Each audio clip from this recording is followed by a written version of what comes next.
안녕하십니까 구독자 여러분. 저의 하루 일상이 어떻게 돌아가는지 궁금하신 분들이 계시더라고요. 그래서 아침부터 어떻게 제 일과가 흘러가는지 한번 보여드릴까 해서 찍게 되었습니다. 먼저 제가 아침에 일어나서 냉장고에 있던 샐러드를 꺼내와서 이렇게 앉아서 먹습니다. 이건 저희 와이프가 만들어 준 건데 오이 들어있고 방울토마토, 그 다음에 계란, 닭가슴살, 양상추, 파프리카 이렇게 간단하게 들어있습니다. 그리고 물 한 300ml. 채소랑 그냥 물이랑 먹으면 잘 안 넘어가요. 먼저 물부터 먹는데 따뜻한 물 온수, 미온수 정수기에서 따라가지고 소금을 한 2꼬집 정도 이렇게 넣어요. 그러고 나서 요거는 놔둡니다. 요거는 이따가 운동할 때 먹어야 되기 때문에 소금물을 이렇게 섞어준 다음에 먼저 소금물을 먹게 되면 빨리 수분 흡수가 되고 메말랐던 소화기를 어루만져 준다? 이런 느낌이 들 거예요. 그 다음에 샐러드를 먹는데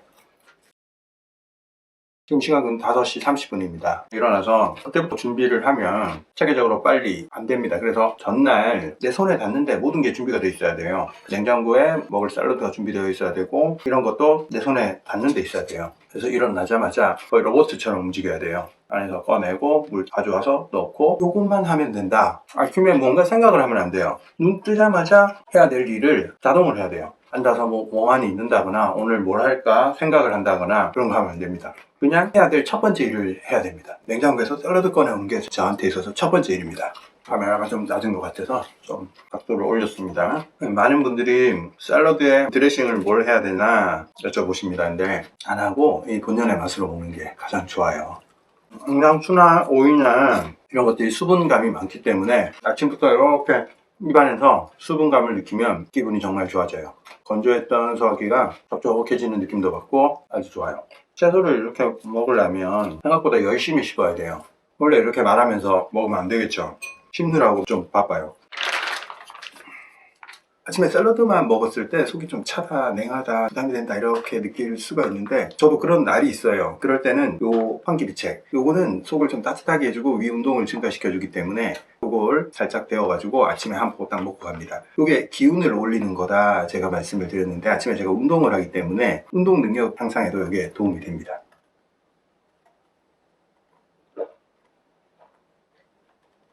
그리고 이걸 아침에 먹게 되면 빨리 정신이 깨고 몸이 활성화가 빨리 일어나기 때문에 기분이 좋다 이렇게 느끼는 거죠.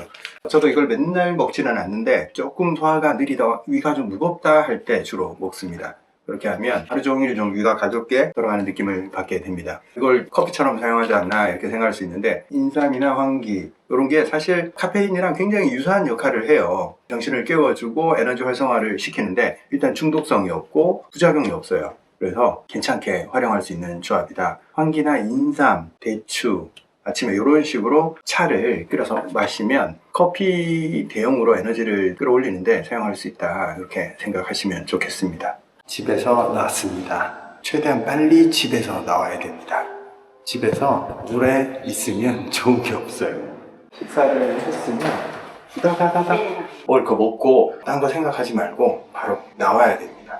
원래 5시 반에 일어나서 먹고 딱 나왔을 때 한 20분 만에 나오는데 오늘은 거의 한 25분 정도 걸렸습니다. 5시 55분인데 촬영한다고 내가 평상시에 하지 않았던 일이니까 조금 루틴에서 벗어나니까 시간이 좀 더 걸렸습니다. 평상시에는 내가 맨날 아침에 일어나서 하던 일만 해야 됩니다. 새로운 일이 아침부터 개입되면 안 되고 아침에 일어나서 하던 일, 맨날 하는 일 똑같이 해야 됩니다. 새로운 일을 이렇게 개입시킬 때는 뇌가 에너지를 많이 써요. 그래서 전날 미리 세팅을 싹 다 해놔야 돼. 생각 안 하고 행할 수 있게. 그렇게 해야지만이 시간 낭비를 하지 않고 생각을 하지 않고 움직일 수 있습니다. 차를 타고 나왔습니다. 아까 하던 얘기 계속해서 아침에 뭔가 새로운 일을 하면 안 된다. 내가 맨날 하던 루틴대로 생각 없이 아침에 생각이란 걸 하면 안 됩니다. 그냥 짜여진 각본대로 계속 움직여 줘야 됩니다. 매일 아침 뭘 해야 될까 이렇게 생각을 하시는 분들이 있어요. 그거 정말 뇌에 부담을 주는 일이에요. 아침부터 무슨 결심을 하거나 그런 걸 하셔서는 안 됩니다. 그거 뇌가 그 정도를 감당을 못해요. 결심 같은 거 하지 말고 어제 했던 일 똑같이 하는 거예요. 생각 없이 할 수 있는 일, 미리 짜져진 각본대로 그렇게 해야 되는 겁니다. 아침에 일어나서 여기까지 오는데 30분 걸렸어요. 30분 동안 제가 생각을 한 게 거의 없습니다. 오늘은 촬영한다고 약간 버벅거렸는데 보통 때는 그냥 생각 없이 모든 것들이 진행이 되고 밖으로 나온 거죠. 이렇게 세상 속으로 들어온 거고, 집안에 있으면 안 됩니다. 집안은 아무것도 작동하지 않아요. 대부분 운동하러 나갈 때 옷 있잖아요. 옷, 신발, 뭘 입을까 아침에 고민하면 안 됩니다.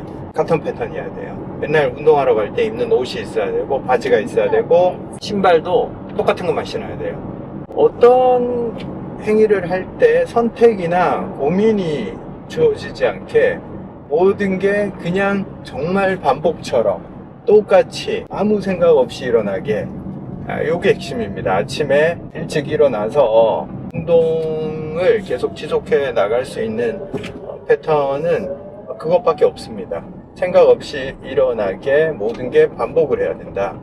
이렇게 보시면 됩니다. 반포 한강공원으로 들어왔고요. 한강공원에 6시쯤에 나와보면 운동하는 사람들이 진짜 많아요. 자전거 타시는 분들, 조깅 하시는 분들, 일하러 가시는 분들 정말 많은데, 이 시간대 어떻게든 움직여 봤을 때 사람들이 이 시간에 정말 많이 움직이는구나. 운동하는 사람들도 많지만 길에 차들도 엄청 많습니다. 일찍 출근하시는 분들. 그렇기 때문에 이 시간대 잘 활동을 안 해보신 분들은 와, 그 시간에 어떻게 움직여? 라는 생각이 드는데, 실제로 움직여 보면 시간적으로 이르다 이런 느낌은 절대 들지 않습니다. 그리고 여름이 이제 다가오고 있으니까 6시면 환하잖아요. 겨울에 6시는 생각보다 깜깜한데 사람들도 엄청 많이 움직이기 때문에 이르다 느낌 절대 들지 않습니다.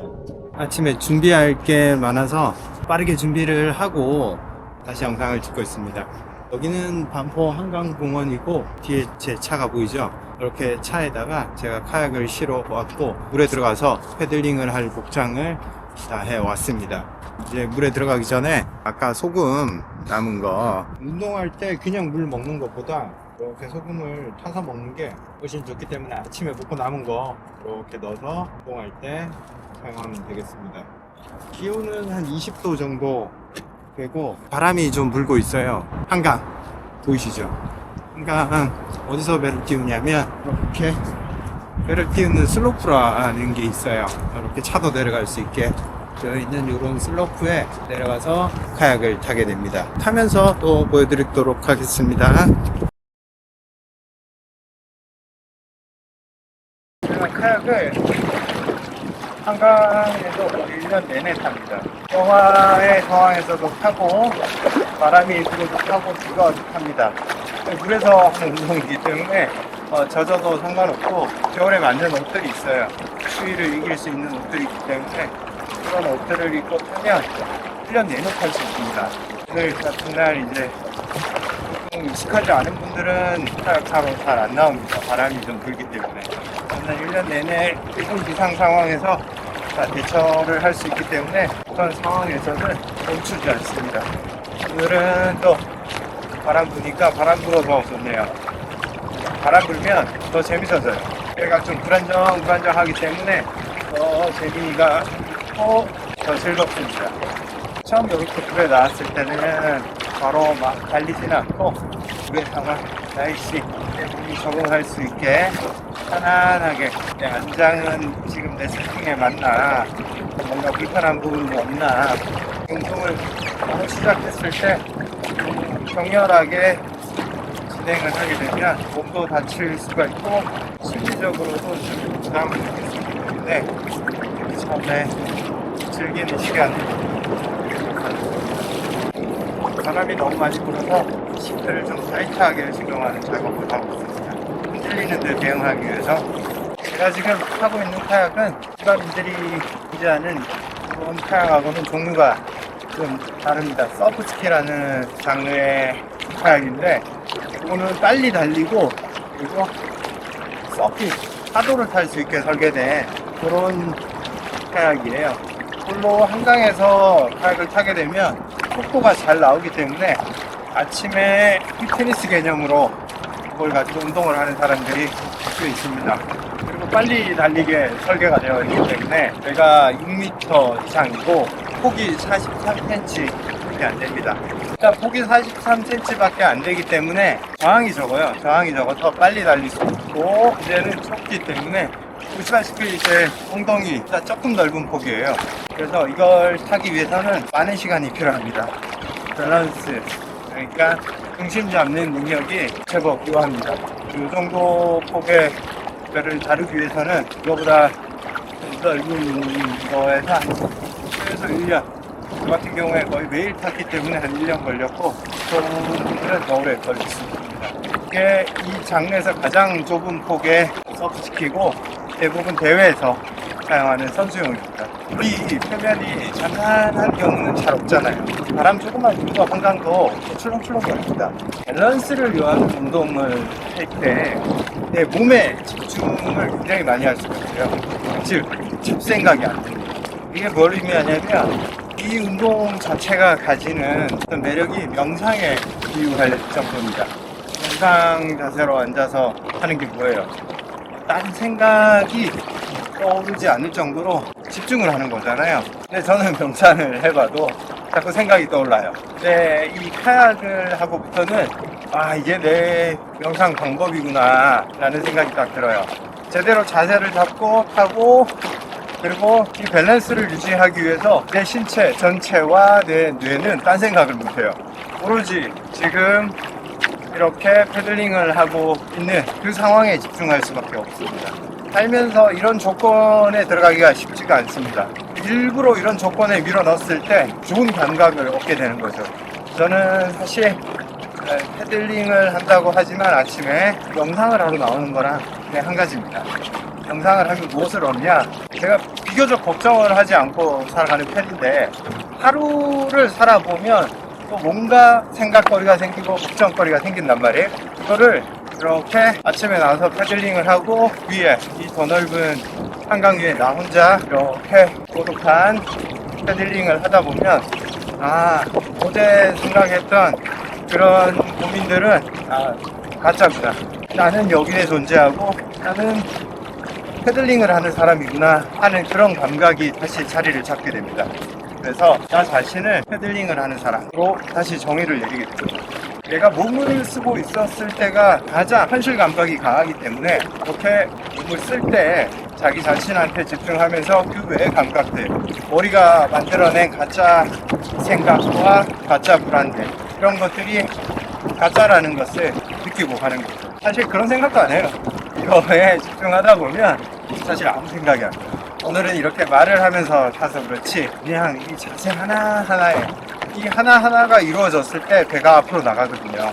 그래서 이 손을 앞으로 밀고 몸을 뒤틀고 발을 왔다 갔다 하면서 이 모든 기능들 동시다발적으로 일어나는 동작들을 수행하기 위해서 여기 집중할 수밖에 없어요. 어떤 정도의 밸런스를 요하냐면 외줄타기랑 거의 비슷해요. 이렇게 해서 외줄 타는 거랑 똑같아요. 조금 잘못하면 이걸 빠지게 됩니다. 이렇게 1시간씩 아무 생각 없이 패들링만 합니다.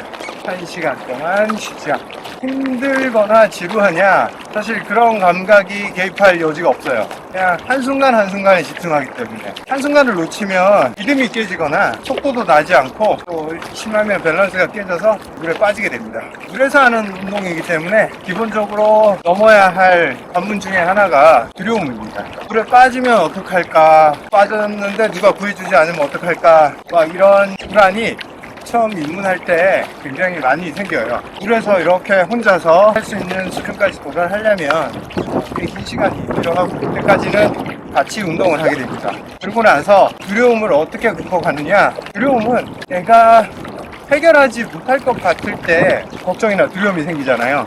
근데 내가 물에 빠졌을 때 내 자력으로 해결할 수 있다. 이 정도 실력이 되면 전혀 두려운 게 없어요. 물에 빠져서 다시 내가 이 배에 올라타서 다시 패들링을 해서 가는 거거든요. 혼자 해결하지 못했을 때 심각한 문제가 발생한다, 이런 게 있기 때문에 두렵잖아요. 그런데 그걸 끊임없이 연습을 해서 혼자서 다 해결할 수 있게 되면 사실상 그 두려움도 가짜였던 거예요. 그래서 이 운동을 하면서 얻었던 수학 중에 한 가지가, 제가 그래도 두려움이 좀 없는 편인데, 이 물에서 한강이야 이거 아무것도 아니에요. 무인도 가면 15km씩 바다 한가운데로 나가서 하거든요.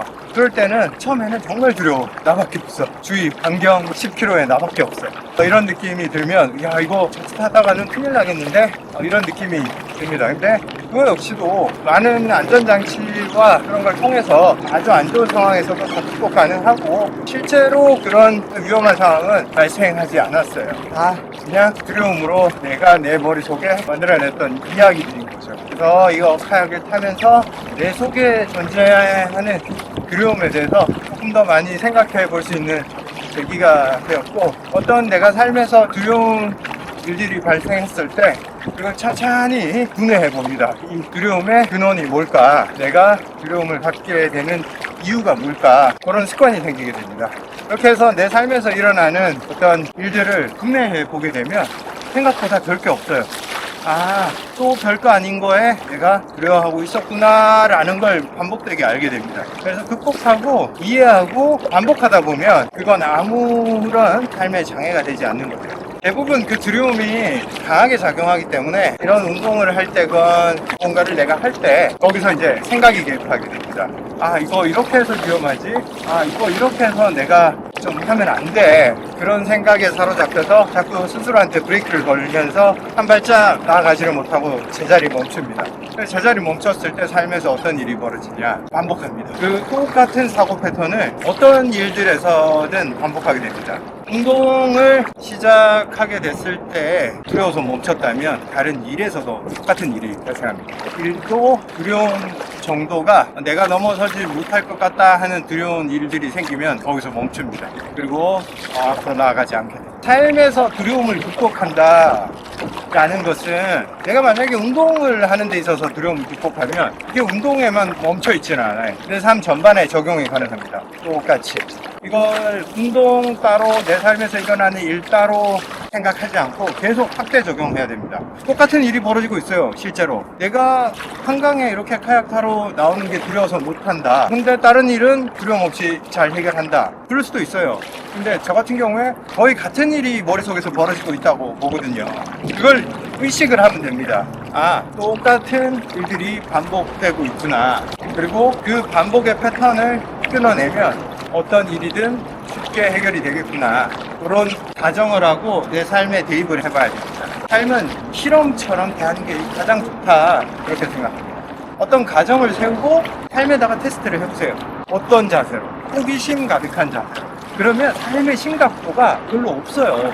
맨날 재밌는 실험을 하는 호기심 어린 사람이 한 명 있는 거예요. 계속 호기심을 가지고 내 삶에서 일어나는 문제나 이런 거에 대한 접근 방식을, 가설을 세우고 대입을 해보고 이게 작동을 하네 라는 걸 얻어내면 됩니다. 제가 카약을 시작한 지가 1년 반 정도 됐어요.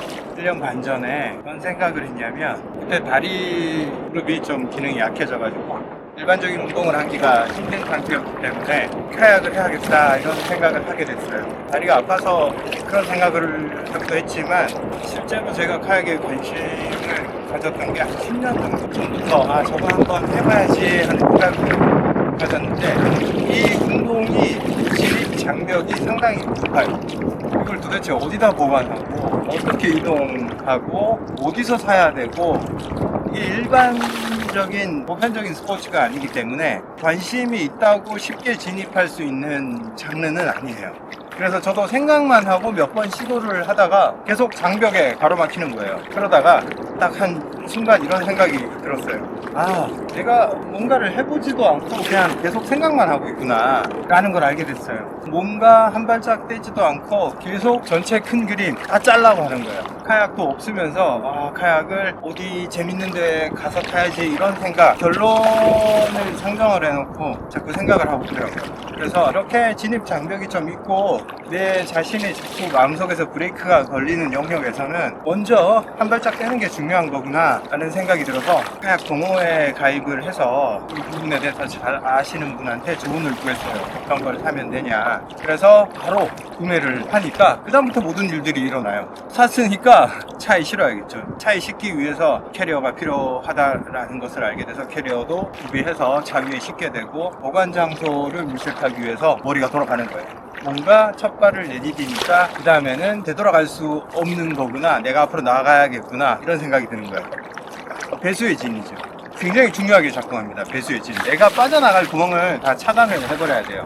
이미 샀으니까 그 다음에는 눈이 오나 비가 오나 해야 되는 거예요. 산 게 아깝잖아. 그래서 내가 뭔가를 딱 스타트를 끊었을 때 그걸로 인해서 뒤에 일들이 일어날 수 있는 것들, 그런 걸 트리거라 그러기도 하고 후크라 그러기도 해요. 그걸로 인해서 내가 강제로 처음에는 하게 되는 겁니다. 그래서 시작을 하게 되면 그거를 해결하기 위해서 머리가 돌아가기 시작하고 그걸 몇 번 반복을 하다 보면 그 행동들이 자연스러워지고 내 삶의 일부분으로 들어오게 됩니다. 매일 반복을 했을 때 이건 내 생활이 되고 내 자신의 정체성이 됩니다. 나는 아침에 카약하는 사람. 이런 정체성이 형성이 되면 그때부터는 어떤 어려움도 없어요. 신기하죠? 이 일을 하기 전에, 카약을 타기 전에는 나를 가로막는 장벽이 너무너무 많이 존재했단 말이에요. 아, 저걸 과연 내가 할 수 있을까? 더 많은 것들을 해가면서 고작 카약 하나 타자고 내가 저런 귀찮은 일들을 해야 될까? 이런 생각에 사로잡혀 있어요. 근데 지금 매일 카약을 타고 있는 저 같은 경우에 그런 고민이 있을까 없을까요? 전혀 없습니다. 그런 고민 존재하지도 않고 원래 존재하지도 않았어요. 그냥 내 생활의 일부고 내가 그런 일들을 기분 좋게 다 수행을 하고 있고 그걸 한다는 의식조차도 없어요. 그냥 아침에 일어나서 하는 일이 이거니까 그냥 뭐 우리 어릴 때 아침에 일어나서 학교 가는 거. 근데 학교 가는 것보다 얼마나 쉬워요. 아침부터 재밌게 놀러 나오는 거란 말이에요. 어디 멀리 저기 캐나다에서 카약 타는 영상 보면서 머릿속으로만 야, 저기 가고 싶다, 저기 가서 카약 타면 얼마나 즐거울까, 그런 생각을 할 필요가 없는 거죠. 왜? 여기가 보기보다 좋아. 나한테는 맨날 그런 감흥을 줍니다. 비싼 빌딩이 보이시나요? 여의도 옆입니다. 원효대교 있고 마포대교 있고 그 사이입니다. 여기로 동부 이천동. 여러분 아시죠? 여기가 땅값이 얼마나 비싼 동네인지. 그 가운데 있어요, 제가. 근데 이 가운데 얼마나 넓은 면적을 제가 혼자 점유하고 있냐면 반경 1km에 아무도 없어. 일단 전세 냈어요. 한강 전체를. 이 비싼 땅 그리고 복잡한 도시에서 저 혼자 어디 캐나다 호수에 나와 있는 느낌입니다. 무인지대에 있는 것 같아요. 이걸 하다 보니까 여기는 제 명상의 장소가 된 거죠. 붐비지도 않고 시원하고 너무 좋은 공간이에요. 제가 지방에 살다가 한 15년 전에 서울에 올라왔을 때 서울이 너무 크기가 크니까 원래 시골 출신이어서 이렇게 도시에 있다 보면 답답해요. 그래서 넓은 장소를 자꾸 찾아서 주말에 교회로 나가고 그랬는데 서울에 왔을 때 처음에 아니 교회로 나가는데 이미 시간이 너무 오래 걸리는 거예요. 1시간 반은 나가야지 좀 한적한 데가 나오는 거예요. 아니 한적하지도 않아. 거대한 도시에 좀 짓눌리는 느낌이 들더라고요. 그랬는데 서울 내에서도 한강 물 가운데 나오는 거 정말 시민들한테 축복인 거죠. 멀리 안 가도 이렇게 탁 트인 공간이 있다는 거. 근데 카약을 하면서 그 중심에 더 한가롭게 즐길 수 있다. 이렇게 넓은 공간에서 있으면 양쪽에 이제 강변북로랑 그런 데서 차 소리가 있잖아요. 근데 되게 멀게 느껴져요. 도시에 소음이 정말 많이 있었구나. 근데 그 소음 속에 있을 때는 그 소음이 있는지 없는지 잘 몰라요. 근데 이렇게 고요한 반경 1km 내외는 인공물이 없잖아요. 이런 공간에 나와보면 저 멀리 도시의 소음이 느껴져요. 그리고 여기는 그 소음에서부터 좀 동떨어져 있어서 꽤나 고요하단 말이에요. 소음 속에 있다는 느낌이 아니고 저기 멀리 있는 소음을 바라본다는 느낌. 이런 장소에서 저는 패들링을 하면서 거의 명상에 가까운 그런 느낌을 받습니다. 물에서 하는 스포츠 있잖아요. 이걸 해보신 분들은 아실 거예요. 수영이나 서핑, 웨이크보드, 카약 이런 거, 물, 수상 스포츠, 수중 스포츠, 스쿠버 다이빙 같은 거 이런 거 좋아하시는 분들 제 말을 이해하실 거예요. 더 진해요. 우리가 공기 중에서 하는 거는 뭔가 내 몸에 압착감이 좀 밀도가 덜해. 근데 물에서 하는 거는 이 물이 주는 질감이 있어요. 밀도가 높고 더 진하기 때문에 물속에서 뭔가를 하면 뭔가 푹 빠져있다 내 감각적으로나 내 느낌적으로나 푹 빠져있고 진한 느낌을 받아요. 감각이 꽤 괜찮습니다. 드라이하지 않아. 촉촉하면서도 물이 주는 이 감각들 너무 좋아. 제가 패들링을 하면서 이렇게 물에 닿는 물을 이렇게 쓰다듬으면서 이 패들 블레이드에서 물이 스쳐 지나가는 게 이렇게 다 느껴져요. 그러면 어떤 느낌이냐면 물이랑 교감하는 느낌이에요. 스쳐 지나가는 느낌. 수영하는 사람들도 그걸 느끼잖아요. 스트로크를 할 때 이 손에서 물 잡는 감각들. 조금 상급자가 됐을 때 그 느낌 때문에 수영을 하는 거예요. 물을 싹싹 가르면서 물 사이를 지나가는 그 느낌. 물이 참 좋습니다. 그래서 제가 환자들한테도 수영을 하라 그런 말씀들도 자주 드리고, 그리고 수영을 할 줄 알아야지 이 수상 스포츠를 마음대로 할 수 있습니다. 일단 수영 할 줄 몰라도 이런 걸 할 수는 있지만 물에 대한 두려움이 없어지면 이런 스포츠를 하는데 제약이 없어요. 빠지면 뭐 이 정도는 뭐 헤엄쳐서 밖으로 나갈 수도 있고 다시 올라탈 수도 있고 놀이터가 되는 거죠. 한국 사람들이 물에 대한 막연한 두려움을 많이 갖고 있어서 수상 스포츠가 활성화가 잘 안 돼 있어요. 만약에 미국이나 캐나다나 유럽에서 도시에 이 정도 강이 이렇게 있다면 바글바글 할 거예요. 카약 타고 뭐 타고. 한강에서 지금 이 일부 동호인들이 그렇게 많이 하고 있는데, 만약에 이게 어디 저기 수상 스포츠 좋아하는 나라에 이런 게 있었다면 붐빌 거예요 아마. 근데 저는 안 붐벼서 좋아. 일단 구독자들한테 제가 무슨 운동을 하고 이걸 구체적으로 잘 말 안 했던 이유가 이거 유행 타면 또 붐빌까봐. 한국 사람들 뭐 좋다 하면 누구 몰려가지고 혹시 그럴까봐 혼자 일단 즐기고 있습니다. 네, 우리 구독자분들한테는 제가 조용하게 보내드립니다. 소문 내지 마시고 이런 거 할 게 있으면 해보시면 아주 좋은 감각을 느끼실 수 있을 것입니다.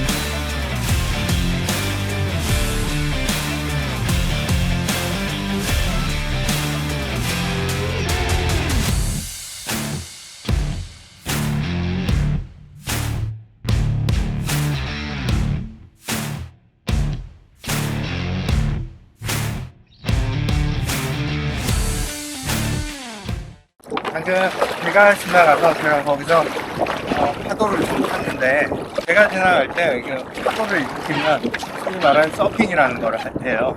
파도 볼을 올라타서 패들링을 하면 끌어서 내려가면서 하게 되는데, 한강에서 할 수 있는 거죠.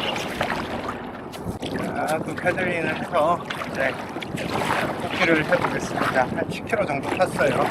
한강에서 탈 때 매일매일이 조건이 달라요. 오늘은 파도가 치고 딱 금속에 들어있고 바람이 시원해요. 온도는 한 20도 전후. 딱 좋아요. 태양, 구름, 바람, 물, 그리고 물의 성향, 이 조합들이 매일 달라지기 때문에 자연 속에 들어와서 하는 스포츠는 매일이 살아있다는 느낌을 강하게 줍니다. 오늘은 완벽하게 어제와 다르구나. 우리가 콘크리트 속에서 살면 비가 오든 해가 뜨든 더우면 에어컨 키면 되고 매일매일이 똑같은 컨디션으로 돌아가잖아요. 그게 감각적인 측면에서는 굉장히 마이너스예요. 변화를 인지하지를 못해. 이 자연은 사실상 계속 변하고 있는데 사람은 변화하지 않는 조건을 추구를 하다 보니까 살아있는 감각을 좀 상실당해요. 왜? 이 바람을 느끼고 물을 느끼고 태양의 이 따스함을 느끼고 그러는 감각 자체가 살아있다는 감각을 형성을 하는데 그게 다 차단이 됐어. 어떻게 느낄 거야? 내가 살아있다는 사실을. 실제로 감각을 차단당하는 생활을 하고 있다고 봅니다. 그래서 바다든 강이든 이렇게 흙을 만지고 풀을 만지고 이런 활동들을 해야 됩니다. 현대인들은 의도적으로 그렇게 해야지만이 우울증이나 이런 거에 빠져들지가 않고 오늘도 살아있구나, 오늘도 내 심장은 뛰고 있구나, 오늘도 바람이 부는구나, 오늘 물은 따뜻하구나, 물의 온도도 이렇게 느끼면서 계절이 변하고 있구나, 이렇게 알 수가 있어요. 그리고 제가 이렇게 사시사철 밖에 나와서 활동들을 하다 보니까 옛날 생각이 잘 안 나요. 작년에 여름에 더웠는지 비가 많이 왔는지 이런 거 전혀 생각이 나지가 않아요. 왜냐면 저는 매일매일 오늘의 기후 상황에 집중해야 되거든요. 그래서 계속 매일 기후 상황에 대해서 이렇게 업데이트가 되고 어떻게 되다 보니까 지나간 것들에 대한 생각이 별로 안 나요. 근데 기억력이 떨어진 거 아니냐? 그리고 오늘이 훨씬 더 중요해요. 지나간 거에 대한 관심이 생각보다 별로 없어져요. 소위 말하는 추억이라든지 그런 것들에 대한 감각이 별로 없어져요. 지나간 게 좋았다 이런 느낌이 안 드는 이유가 오늘이 너무 좋거든요. 오늘이 너무 좋아서 옛날이 더 좋았다는 생각 자체가 개입할 수가 없어요. 오늘이 충분히 좋고 이 자리에서 내가 이 물을 느끼고 이 느낌에 집중하다 보면 옛날에 그때가 좋았지, 물론 그런 사람들이랑 이야기 나눌 때 그게 다 소화는 되는데 실제로 나 혼자 이렇게 있을 때 그런 기억들은 거의 별로 소환이 되지가 않아요. 또 마찬가지로 여기에서 내가 물을 만지고 패드를 하면서 물을 쓰다듬고 바람을 느끼고 이렇게 있다 보면 미래, 그러니까 앞으로 일어날 일에 대한 걱정 없어. 진짜 이게 이해가 안 되실 수도 있는데 그냥 지금이 좋으면 앞으로 일어날 일도 좋다는 걸 확실하게 느껴요. 그냥 지금이 좋은데 앞으로 일어날 일이 좋지 않을 확률 거의 없어. 그리고 혹여 안 좋은 일이 일어나더라도 그걸 내가 처리하고 헤쳐나갈 수 있는 힘이 있다는 사실을 알아요. 나 자신을 믿게 된다고. 지금 이 순간이 너무 좋으면.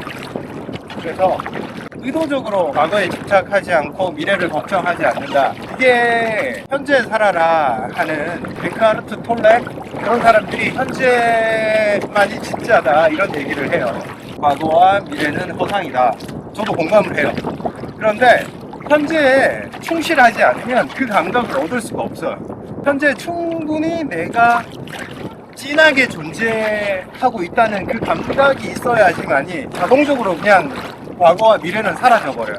그런 거는 있지도 않구나, 나는 여기에 있구나, 이런 느낌을 받게 돼요. 왜? 여기는 밀도가 높아. 삶이 진하게 다가온단 말이에요. 근데 아침에 일어나서 아파트 친 공간에서 온도가 뭔지 바람이 뭔지 모르는 그 상황에서 내가 현재 있다는 감각을 느낄 수 있을까요? 쉽지 않아요. 아무리 명상을 통해서 내가 그걸 느끼려고 해도 그 공간이 주는 그 느낌과 그런 것 때문에 쉽게 현재의 발을 딱 디디기가 어려워. 근데 이게 아침에 이렇게 진하게 이 순간에 있는 걸 반복하다 보면 낮에도 그 순간에 존재할 수가 있어요. 그러니까 매일매일 했을 때 그렇게 일상에서도 그런 감각을 느낄 수 있는 거지. 만약에 저도 이런 아침 운동을 며칠 안 했잖아요. 감각이 둔해지는 걸 바로 딱 느껴요. 불안이 실제로 생기고 뭔가 과거 개입하기 시작하고 내가 어릴 때 가난하지 않았으면 훨씬 더 성공하지 않았을까, 이런 생각이, 쓸데없는 생각, 전혀 인생에 가치 없는 그런 생각들이 실제로 떠올라요. 그래서 계속 현재에 있을 때만이 그런 거에서 자유로울 수 있다, 이렇게 말씀드릴 수 있고, 저는 이제 그런 장치로 아침 운동을 이렇게 하고 있는 거고, 많은 분들이 자연 속에서 운동을 하면서 그런 감각을 느끼고 계실 거라고 생각합니다. 오늘 이렇게 물에 나와서 일과 나누고 그러기로 했는데 생각보다 재밌네요. 제 운동량은 오늘 좀 못 채웠어요. 원래는 말도 안 하고 계속 이것만 해. 2시간 동안. 그래서 운동량은 못 채웠지만 얘기가 재밌게 되고, 어차피 오늘 조금 물이 이렇게 흔들흔들 하잖아요. 이런 날은 완전히 패들링에 집중할 수 없고 이렇게 박자가 자꾸 깨집니다. 패들링을 할 때 물이 고요하면 패들링이 잘 되고 기분이 좋아요. 근데 이렇게 물이 이렇게 오늘처럼 거칠면 이렇게 몇 번 하다가 박자가 깨지고 잘 안 돼. 원래 하던 게 패들링 실력이 잘 안 나옵니다. 그러면 그럴 때 오늘 물 참 기분 나쁘네, 이렇게 물에서 계속 운동을 하다 보면 그런 식으로 흘러가지 않아요. 생각이 오늘 물이 이렇게 나를 시험하네? 재밌네? 요런 물 상황에서 내가 밸런스가 깨질 때 어떻게 대처하는지 내 몸을 또 관찰하는 거예요. 이럴 땐 이렇게 하면 되는구나 하고, 현재 이렇게 닥쳐오는 조그만 어떤 시련, 말하자면 시련, 카약도 초보 때는 이런 물에서는 그냥 쫄아가지고 몸이 경직되고 그날 그냥 막 몸살 나고 막 그래요. 근데 이렇게 계속 그런 모든 상황들을 다 겪어보면 이거 역시 재밌는 거구나, 그런 생각을 하게 됩니다. 비가 와도 재밌고, 바람 불어도 재밌고, 눈이 와도 재밌고, 한강에 얼음 얼면 더 재밌고, 외부의 조건이 내 기분을 좌우할 수 없다, 그런 사실을 알게 됩니다. 저도 이 운동을 하면서 그전에는 머리로는 좀 알고 있었는데 그게 잘 안 되더라고요. 근데 이 다양한 환경에서 이런 스포츠를 하다 보니까 그냥 내가 이걸 어떻게 느끼기로 마음 먹느냐에 따라서 그것은 그렇게 정의되는 거구나, 그냥 외부 상황은 자연현상이구나, 그거에 대해서 내가 놔둘 필요는 없고 내가 걱정적 감정을 일으킬 필요가 없구나, 이렇게 많이 느끼게 됐어요. 그래서 내 삶에서 일어나는 그런 일들, 사건에 대해서 내가 크게 힘들어하지 않아요. 저라고 뭐 삶이 그렇게 좋은 일들만 일어나겠어요? 안 좋은 일들 많이 일어나요. 어제도 어떤 환자분이 3개월 치료를 했는데 좋아진 부분이 많아요. 그런데 자기의 기대치가 굉장히 높았나 봐. 그분은 뭐 3개월에 그 정도 좋아지면 제 기준으로는 아주 큰 전환, 양약들도 많이 끊고 좋아지고 분명히 꽤 괜찮은 수준까지 올라가고 있는데, 그분은 기대치가 높았나 봐. 자기의 모든 문제가 사라지길 바랬나 봐요. 그래서 저한테 이렇게 하시더라고요. 어떻게 책임질 거냐고. 이렇게 생각할 수도 있겠구나. 기대치가 높으면. 그래서 이제 조금 얘기를 드리긴 했는데, 그런 당황스러운 일들이 일어나요. 잘 안 일어나는데. 그런 일이 일어났을 때도 처음에는 당황스럽고 그렇지만 금방 전환이 됩니다. 그럴 수도 있구나. 모든 사람들의 생각은 다르기 때문에 이 사람의 기대치는 훨씬 더 높을 수도 있구나. 제가 거기서 그렇게 불쾌해 할 필요는 없는 거죠. 죄송합니다. 그 선생님의 기대치가 이 정도였고 제가 이 정도까지 만족시켜 드리지 못해서 죄송합니다. 좀 납득을 좀 시키고 이렇게 하게 됩니다. 삶에서 계속 괜찮은 일이 일어나지 않아요. 무조건 나를 시험대에 올려, 삶은 항상. 그 시험대, 그러니까 제가 삶은 좀 실험이다라고 말씀드렸잖아요. 내가 시험을 당하고 있을 때, 그때 그 사건 자체가 문제가 아니에요. 거기서 시험관이 문제를 낸 거예요. 만약 신이 존재한다면 시험관이 문제를 냈어. 너 이럴 때 어떻게 행동할 거야? 저는 이제 그 상황에 내가 빠져들어가지고 불쾌해진다거나 그런 것보다는 이럴 때 내 감정이 어떻게 변하는지, 그 순간 변하는 거를 딱 캐치해서 이럴 때 이런 반응을 하는구나 내가. 그러면 이거는 무의식적으로 거의 일어난 반응인데 이거 말고 내가 또 선택할 수 있는 반응은 없을까? 그래서 그 순간, 짧은 순간 그게 연습이 돼 있어요. 그냥 즉흥적으로 무의식적으로 이렇게 한다기보다 조금 내 안에 존재하는 가능성, 여러 가지를 일단 올려놓고 거기서 가장 긍정적인 것 선택을 하게 됩니다. 내가 사용할 수 있는 것들 중에 긍정적인 것들. 그렇게 사용하고 나면 좋은 느낌을 받아요. 그래도 내가 감정에 매몰되지 않고 그런 주도권을 가졌구나. 그 외부의 사건에 대한 주도권이 아니고 내 몸속에서 일어나는 내 감정에 대한 반응에 대한 주도권을 내가 가졌구나. 그럴 때가 더 느낌이 좋아요. 외부 다른 사람한테 어떤 영향력을 행사를 하고 내가 다른 사람을 조종했을 때 느끼는 그런 거랑 다른 거예요. 외부보다 더 중요한 게 내 내부, 나를 컨트롤했을 때 느끼는 그 느낌이 진짜 느낌이에요. 자, 패들링 한번 해보겠습니다. 신나게.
돌아왔습니다. 시간은 1시간 반 정도 걸렸고 운동을 한 것 같습니다. 정리하고 집 와서 샤워하고 출근을 하겠습니다. 제가 카약을 입문을 해서 처음에는 이렇게 목표가 있었어요. 어떤 목표를 설정하고 그걸 이루기 위해서 달려가는 스타일이었는데 지금은 달라졌어요. 그냥 하루하루가 소중해졌어요. 이거 배를 타면서부터. 그래서 하루에 되게 집중을 잘 하게 됐어요. 아침에 일어나서 딱 루틴대로 움직이면서 내가 해야 될 운동하고 해야 될 일하고 그 외의 것들이 제 삶에서 많이 사라져 버렸어요. 내 삶에서 별로 중요하지 않았던 일들 있잖아요. 뭔가를 하고 있었는데 그 내 삶에 마이너스인 요소들, 그런 게 자동적으로 이렇게 밀려나가 버려요. 왜? 그런 게 개입할 틈이 없어요. 아침부터 저녁까지 스케줄이 딱 짜져 있고 나는 그걸 아무 생각 없이 그걸 계속해 나가요. 도대체 그렇게 살아서 무슨 재미가 있겠냐. 제가 이 배를 타고부터 그런 루틴이 거의 짜져서 움직이는데 그 전에 살았던 느낌이랑 지금 사는 느낌이랑 아까도 말씀드렸듯이 밀도가 달라요. 삶이 훨씬 더 진해진 느낌이고 만족감이 훨씬 더 높고 현재에 머무르고 있다는 느낌이 들어요. 과거에 대한 생각도 거의 사라졌고 미래에 대한 불안도 거의 사라졌어요. 훨씬 더 진하고 만족도가 높다. 그냥 맨날 내가 해야 될 일들만 해도 충분히 만족스럽기 때문에 삶에 대한 불만이 없다. 그렇게 된 거죠. 집으로 올라가고 있습니다. 촬영을 하다 보니까 좀 깜깜하구나 하는 걸 느낄 수가 있습니다. 평상시에는 별로 못 느꼈네요. 촬영을 해보니까 이 카메라에 굉장히 어둡게 잡히네요. 깜깜해서 계단 오르기가 조금 불편하다 하는 부분 좀 이해가 되네요. 실제 상황보다 조금 더 영상에서는 좀 깜깜하게 잡히네요. 이 상체 위주의 운동이다 보니까 하체를 사용하는 양이 좀 부족하잖아요. 그래서 계단 오르기를 하루에 4번 해줍니다. 저희 집까지 28층이고 4번 하면 100층 되겠죠. 처음에 저도 계단 오르기를 처음 해봤을 때 예전 집은 8층 살았는데 그 8층이 버겁게 느껴지더라고요. 매일 하려고 하지만 엘리베이터 앞에 섰을 때 계단으로 들어가지 않고 왜? 엘리베이터는 타면 순식간에 집이잖아. 그러니까 8층인데도 엘리베이터를 계속 사용을 하게 되더라고요. 근데 딱 엘리베이터 앞에 섰을 때 다른 생각을 하면 안 돼.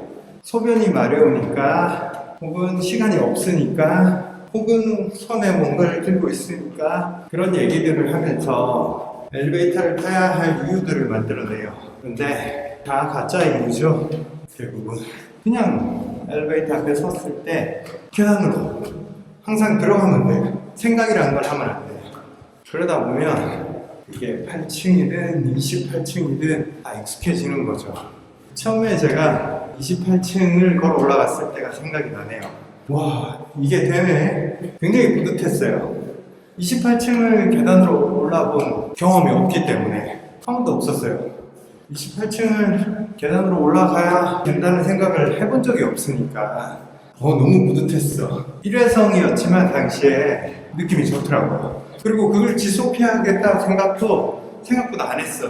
근데 반복 운동에 대한 그 좋은 감각, 그리고 계단 오르기를 했을 때 뭐가 있는 것 같아. 그래가지고 매일 이제 한 번은 계단으로 한 번 올라가 봤죠.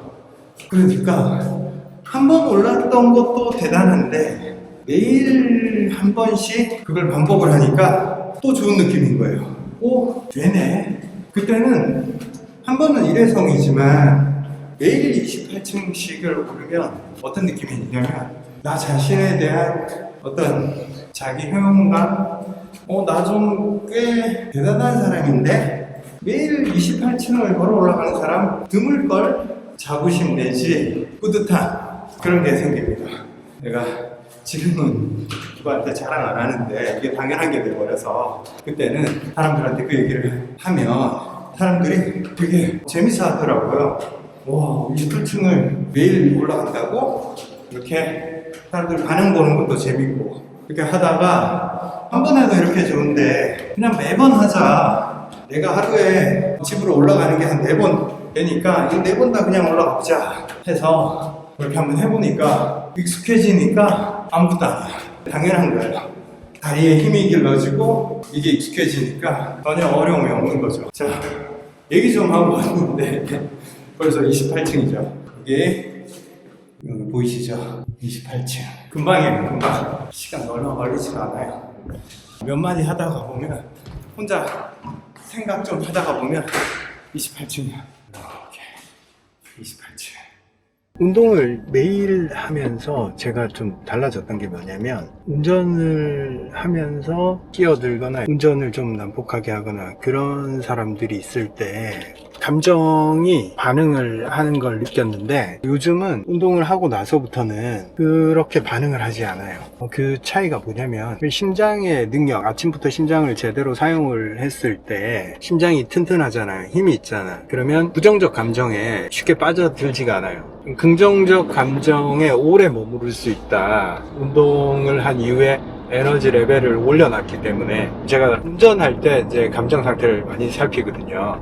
운전할 때 좀 내가 급한 마음을 가지냐, 빨리 가려고 하느냐, 그리고 어떤 침범이 발생했을 때 이렇게 막 끼어드는 거 이런 거 발생했을 때 내 마음이 어떻게 반응하느냐 이런 걸 보면 내 에너지 상태를 알 수가 있어요. 내 에너지 상태가 떨어진 그 시점에서는 감정이 그렇게 반응을 해요. 결국 내가 화가 난다는 것은 상대방이 물론 화날 행동을 했다. 그게 사실이긴 하지만 실제 일어나는 반응은 내 몸에서 일어나는 거잖아요. 그래서 그 상대방의 초점을 맞추면 늘 반복되게 그런 반응이 똑같이 일어나요. 그래서 운전을 하는 중에 계속 심리 상태가 안 좋을 수 있는 거죠. 그런데 내가 일으키는 반응들이 내 에너지 레벨, 내 기분에 따라서 달라진다는 것을 명확히 인식을 한다면 운전할 때 좀 차분하게 해야지, 급한 마음 안 가져야지 이렇게 생각을 하는 게 아니라 그냥 내 에너지 레벨이 좀 높아져 있으면 그런 감정 자체가 아예 개입을 하지를 않으니까 그냥 해결할 것도 없이 자연스럽게 된다는 거죠. 억지로 하려고 해서 그렇게 되는 게 아니라. 그래서 운전할 때 짜증을 많이 내는 사람은 에너지 레벨을 높이기 위해 운동을 하자. 계단 오르기를 하자. 계단 오르기로 이렇게 심장이 부하가 걸려서 좀 든든한 느낌이 들어 있잖아요. 그러면 내 마음이 쉽게 동요되지 않아요. 관대해져. 좀 안 좋은 행동을 하는 그 운전자가 있는 그런 상황에서도 관대해지는 거죠. 그럴 수도 있지, 무슨 일이 있나 보다 하고 이해가 되고 내 심장이 거기에 동요를 하지를 않는 거죠. 출근해서 진료를 이제 다 봤습니다. 오늘은 금요일이어서 오전 진료를 보고 평일에는 오전에 제가 영상 작업이나 그런 것들을 하고 오후에 진료를 봅니다. 오늘은 금요일이어서 아침에 운동을 하고 출근해서 또 오후에 스튜디오로 가서 영상 작업을 할 겁니다. 진료실은 보시면 이렇게 생겼습니다. 진료, 환자분이 이렇게 앉으시는 진료 의자입니다. 진료 의자고 이쪽에 보면 여기 이쪽에 보호자 미역, 아까 환자분이 가지고 오신 건데 울산에서 그 자연산 김 채취해서 하시는 분인데 강동 돌미역 어머니가 직접 또 먼 길 오시면서 본인이 채취하시는 김을 저렇게 직접 가져오셨어요. 환자분들 덕분에 제가 맨날 저런 거 많이 먹고 있는데 어머니들 마음은 알겠어요. 제가 보통은 이렇게 물건을 잘 안 받아요. 마음만 받겠습니다 하는데 멀리서 이렇게 가져오신 분들은 제가 거절을 못 하잖아요. 그 마음이 느껴지니까 저렇게 좀 받았습니다. 받았다고 특혜는 없습니다. 다 똑같이 모든 환자한테 제가 최선을 다하고 있으니까 뭘 가져와야 된다 이런 생각은 전혀 하실 필요가 없습니다. 그러면 오늘 진료는 끝났으니까 스튜디오로 이동을 해서 한번 보여드리도록 하겠습니다. 저희 한의원이고 대기실 이렇게 좁아 조그맣고 올라와 우리 직원들 도망쳤어요. 직원들 소개해 주려고 했는데 다 밥 먹으러 도망쳤어요. 저희 한의원 이렇게 대기실 조그매요. 제 진료실에서 이렇게 나와서 보면 환자들이랑 바로바로 얘기가 돼요. 예전에는 제가 한의원을 굉장히 넓게 운영을 했었는데 이렇게 좁히고 나서 오히려 환자들과의 소통도 더 잘 되고 더 좋게 느끼고 있습니다. 그러면 제가 스튜디오로 이동하면서 또 말씀드리겠습니다. 지금 스튜디오 건물에 왔고 우리 스튜디오는 6층에 있습니다. 원래 여기서 제가 입원실도 운영을 했었는데 입원 수요가 많지만 제가 거기까지 신경을 너무 쓸 수가 없더라고요. 그래서 입원실은 저희가 운영을 하지 않고 있고, 자, 여기가 제가 촬영하는 스튜디오예요. 조명, 카메라, 여기 편집하는 컴퓨터, 그리고 제가 이거 강연 자료 준비하는데, 그 다음에 여기 저 익숙한 칠판이 보이시죠? 여기서 제가 이렇게 서서 판서를 하면서 얘기를 하게 됩니다. 이런 공간이에요. 여러분들이 보시는 영상이 여기서 만들어진다 생각하시면 됩니다. 재밌네요. 저도 오늘 브이로그 처음 찍어보는데 제 일상이 어떻게 연결되어 있는지 저도 한번 되돌아보는 계기가 됐고, 격식을 갖추고 만나는 것도 좋지만 이렇게 자연스러운 상태에서 찍어보는 것도 참 괜찮네요. 다음에도 또 이렇게 하루 일과를 한번 찍어서 보는 시간이 있을 거예요. 또 기회가 되면 또 준비 한번 해보겠습니다. 감사합니다.